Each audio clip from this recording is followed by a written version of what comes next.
that the British state is now in an unprecedented level of political and constitutional crisis, such as has never been witnessed before. Now, Brexit will have a huge impact on the Republic of Ireland as well. Britain is the biggest market for Irish exports, and any post-Brexit recession will automatically be felt in Ireland. Is it fair they suffer too when they couldn't even vote in the referendum? Just today, a new report has been issued in the south of Ireland, which clearly sets out very, very stark repercussions for the economic recovery of the south of Ireland, and pointing out the very serious and challenging implications that the Brexit decision will have for the north of Ireland. It's a very small regional economy which sits on the periphery of the British state. There are many, many jobs and huge levels of investment and trade which depend upon the north of Ireland remaining in the European Union, and as a direct consequence of that, the benefits which would be denied to the south of Ireland arising from a Brexit decision, because there is a great level of trade between north and south, enormous trade between the south of Ireland and the British state itself, and all of that is now placed in jeopardy as a direct consequence of this decision. Now, the Irish Times reported that Prime Minister Enda Kenny believes a united Ireland is possible, saying in the same way that the wall came down for East Germany and it was absorbed into West Germany, therefore bypassing the need to apply for EU membership. Is that how you picture it, that Ireland will just absorb Northern Ireland? Well, firstly, we are now seeing a huge shift in political opinion across the island of Ireland. There is now a greater level of discussion than ever before about the future, about the imperative of Irish reunification taking place against the backdrop of this Brexit decision, because increasingly political and civic opinion is recognising that this Brexit decision is indeed a consequence, or the price which is being paid as a result of Ireland's continued undemocratic partition. So as we see more become involved in the debate and discussion about the future of the island, constitutionally, politically and economically, then we will be looking towards models and precedents which may act as a guide or assist or a resource for us in how we take forward the national conversation about which I spoke. And the reunification of Germany, I think, is a very important contemporaneous example which we should all draw from as we focus in on that particular national discussion. However, as I said earlier, the reunification of Ireland from a republican, from a democratic point of view, is not simply a case of taking the current north of Ireland and then gluing it onto the 26 counties. We need to reimagine the future of Ireland. We need to look at what are going to be the most appropriate constitutional and economic and political models which will serve all of the people of Ireland, including the very significant unionist population which exists within the north of Ireland. Now, the prospect of Scottish independence was met rather coolly in Brussels. Have you gauged Brussels' reaction to a possible Irish reunification?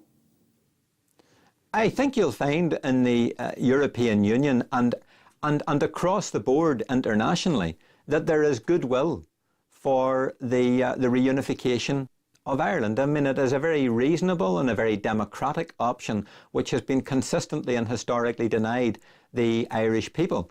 So the European Union, I believe, contains great goodwill, not just for the peace process, but for the continued transformation of Irish society, particularly here in the north. And there is an inevitability about how we can work together, I believe, in relation to building the potential for Irish reunification and a united Ireland in the context of the European Union. In August, the Department of Foreign Affairs in Dublin reported a sharp rise in people from Northern Ireland applying for Irish passports. They, of course, have UK ones. Is this a case of UK citizens keeping their options open?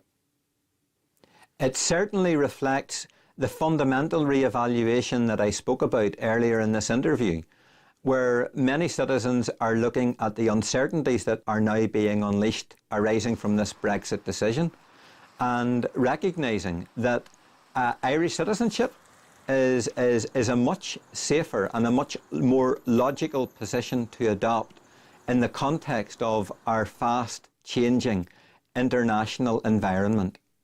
UK's Brexit Minister David Davis says Britain will work to deepen its relations with the Republic of Ireland in the wake of Brexit in order to maintain commerce and establish new business ties. Perhaps you're overreacting to Brexit, since Westminster is saying that things aren't going to become worse. Well, on the contrary, the British Cabinet is in fact divided over what steps ought now to be taken in relation to the implementation of the Brexit decision. And that is not surprising, because the referendum should never have taken place in the first instance. It was never about the European Union. It was always about divisions within the right-wing factions within the British Conservative Party. It was always about David Cameron trying to see off the rise of narrow English nationalism posing a threat to the British Conservative Party.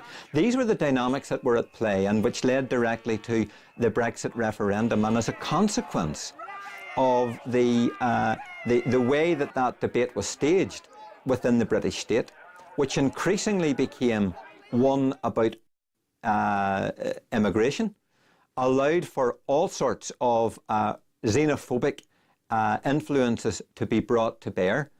They now have a consequent decision which reflects more on a little Englander mentality than it does a state which is outward looking and seeking to engage new political and economic relationships with the global community. So the Brexit decision which the British government is going to take forward has nothing to do with outward-looking and forward-looking consideration of how the British state would engage with the international or the European community in the future. And Irish people don't want to be part of that particular agenda. So far from overreacting, I think that what I am reflecting is a very representative view shared among many sections of society on the island of Ireland as a whole. And I would say this, it is important to remember that when the majority of citizens voted